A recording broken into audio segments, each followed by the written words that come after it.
Bismillahirrahmanirrahim. Assalamualaikum warahmatullahi wabarakatuh. Innal hamdalillah nahmaduhu wa nasta'inuhu wa nastaghfiruh wa na'udzu billahi min syururi anfusina wa min sayyiati a'malina may yahdihillahu fala mudhillalah wa may yudlil fala hadiyalah. Asyhadu an la ilaha illallah wahdahu la syarikalah wa asyhadu anna Muhammadan abduhu wa rasuluh. Allahumma sholli wa sallim ala sayyidina Muhammad wa ala alihi wa ashabihi wa man tabi'ahum bi ihsani illa yaumiddin. Amma ba'du. Para pemirsa yang dirahmati oleh Allah SWT, pertama-tama dan yang paling utama, marilah kita senantiasa panjatkan puja dan puji syukur kehadirat Allah SWT yang telah melimpahkan banyak sekali nikmat kepada kita, sehingga kita pada hari ini masih diberi kesempatan oleh Allah SWT untuk menjalankan suatu kewajiban, yaitu puasa Ramadan. Tak lupa sholawat serta salam semoga tetap selalu tercurah limpahkan kepada junjungan kita, suri tauladan kita, Nabi Agung Muhammad Sallallahu Alaihi Wasallam, yang telah memperjuangkan agama Islam ini dari zaman kegelapan menuju zaman yang terang benderang seperti sekarang ini, sehingga pada hari ini kita bisa merasakan manisnya iman dan indahnya Islam. Para pemirsa sekalian, dalam kesempatan ini kami mengajak saudara-saudari sekalian agar syariat yang paling pokok, yaitu sholat 5 waktu, bisa kita laksanakan dengan sebaik-baiknya dan sekhusyuk-khusyuk mungkin. Karena ibadah sholat inilah yang akan membawa keselamatan dan kebahagiaan di dunia dan akhirat. Dan sholat adalah yang pertama kali dihisab di hari kiamat kelak. Baiklah, untuk tidak memperpanjang kalam, kami sampaikan sekilas perihal sholat.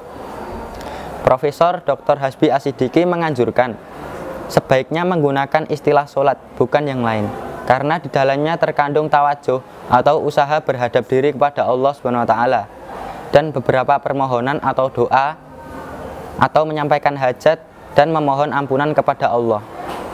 Jangan menggunakan istilah sembahyang, karena kata sembahyang tersebut berasal dari bahasa Sanskrit yang artinya itu menyembah dewa.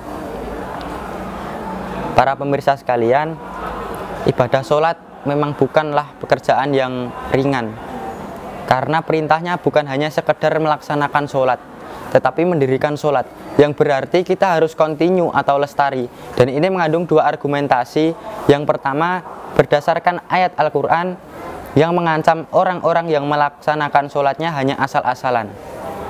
A'udzubillahi minasyaitonirrajim. Fawailul lil musallin alladzina hum an sholatihim sahun. Maka celakalah orang yang melaksanakan sholat yang dalam sholatnya mereka lupa. Lalu yang kedua, sabda Rasulullah Shallallahu Alaihi Wasallam yang mengingatkan terhadap kualitas orang yang sholat. Sayati ala nasi zamanun yusoluna wala yusoluna. Nanti akan datang suatu saat bagi manusia di mana mereka sholat, namun sebenarnya mereka tidaklah sholat. Hadis riwayat Ahmad.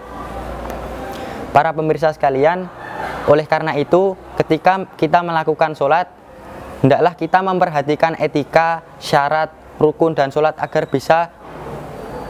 bisa melaksanakan sesuai aturan.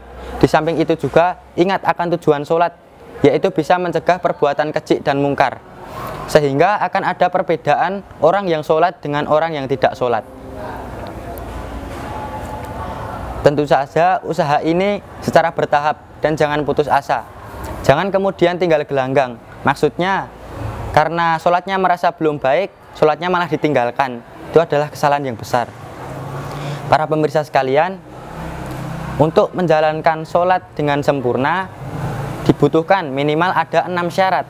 Syarat yang pertama yakni ikhlas. Ketika kita akan melaksanakan sholat, hendaknya kita ingat firman Allah, Qulillaha a'budu mukhlishan lahuddin. Katakanlah hanya Allah saja yang pertama yaitu ikhlas. Ketika kita akan melaksanakan sholat, hendaknya kita ingat firman Allah, Qulillaha a'budu mukhlishan lahuddin. Katakanlah hanya Allah saja yang aku sembah dengan memurnikan ketaatan kepadanya dalam menjalankan agamaku. Para pemirsa sekalian, Abu Ali Atqod dalam bukunya yang berjudul Pedoman Sholat menyebutkan bahwa ikhlas yaitu memelihara ibadah dari perhatian manusia, bersih hati dari mengikuti hawa nafsu. Lalu syarat yang kedua menyempurnakan sholat yaitu khusyuk. Untuk menjalankan syarat yang kedua menyempurnakan sholat yaitu khusyuk. Untuk menjadikan sholat kita khusyuk bisa ditempuh dengan menjalankan hal-hal sebagai berikut. Yang pertama, sikap hormat. Maksud dari sikap hormat adalah bersungguh-sungguh dan tertib atau jangan seenaknya. Lalu yang kedua, merendahkan suara. Maksud dari merendahkan suara di sini ialah menyempurnakan tartil atau bacaan. Lalu yang ketiga, menenangkan sikap. Memusatkan pandangan dan pikiran kita itu kepada sholat, bukan memikirkan yang lain. Bila mana kita kesulitan untuk melakukan sholat yang khusyuk, Ustadz Fatah Amin menyarankan bahwa kita sadar kalau hati dan pikiran kita sedang berpaling dari Allah, maka segeralah kembalikan ingatan kita dan pikiran kita itu kepada Allah dan bacaan sholat kita. Untuk itu, seyogyanya kita berusaha mengetahui arti bacaan-bacaan sholat.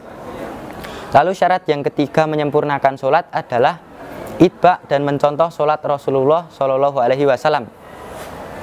Ketika kita melakukan sholat, hendaklah kita berkeinginan kuat untuk mencontoh sholat Nabi.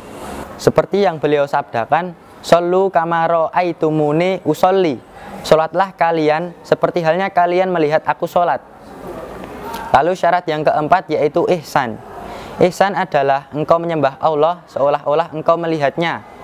Namun walau engkau tidak melihatnya, sesungguhnya Allah melihat engkau. Lalu syarat yang kelima yaitu mensaksikan bahwa sholatnya itu adalah karunia Allah. Jadi kita harus yakin bahwa kemauan dan kemampuan sholat kita itu semata-mata sebagai karunia Allah SWT. Dengan kata lain, jika bukan karena Allah, kita tak akan mau dan mampu melaksanakan sholat. Lalu syarat yang terakhir, yang keenam, yaitu merasa sholat yang kita lakukan itu masih belum sempurna. Jadi walaupun kita sudah berupaya semampu kita melakukan sholat sebaik mungkin, kita sebagai manusia tentu memiliki keterbatasan. Jadi jangan punya anggapan kalau sholat kita itu sudah tidak perlu disempurnakan lagi. Marilah kita tingkatkan pelaksanaan ibadah sholat kita sebaik mungkin dengan berupaya semampu kita. Pelaksanaan ibadah sholat kita sebaik-baiknya dengan berupaya semampu kita agar 6 syarat sholat sempurna tersebut bisa kita wujudkan. Mungkin hanya itu saja yang dapat kami sampaikan dalam kesempatan kali ini. Semoga bermanfaat bagi kita semua. Kurang lebihnya mohon maaf. Wassalamualaikum warahmatullahi wabarakatuh.